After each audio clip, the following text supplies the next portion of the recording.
आपल्याला सगळ्यांना संत ज्ञानेश्वर महाराजांचा हरिपाठ माहित आहे। हरिमुखे म्हणा, हरिमुखे म्हणा, पुण्याची गणना कोण करी, पुण्याची गणना कोण करी। पण तुम्हाला माहित आहे का, संत एकनाथ महाराजांनीही अतिशय सुंदर हरिपाठ रचलेला आहे।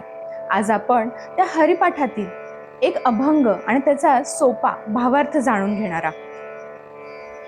हरीची या दासा हरी दाही दिशा, भावे जैसा तैसा हरी एक, भावे जैसा तैसा हरी एक।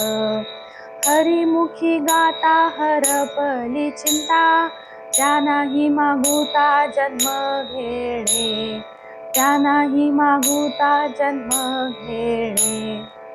जन्म घेणे लागे वासनेच्या संगे, तेची झाले अंगे हरी रूप, तेची झाले अंगे हरी रूप।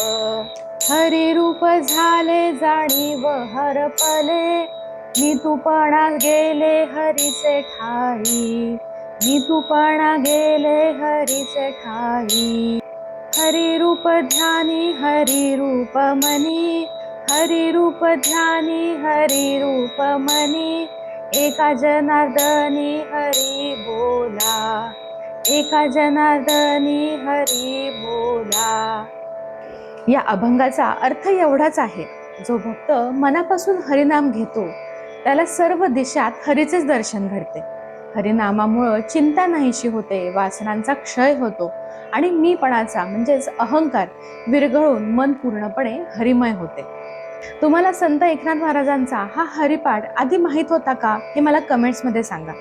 आणि संत ज्ञानेश्वर महाराजांचा संपूर्ण हरिपाठ हा माझ्या यूट्यूब चॅनलवर उपलब्ध आहे, त्यामुळे येणाऱ्या एकादशीच्या निमित्तानं तो व्हिडिओ अवश्य बघा।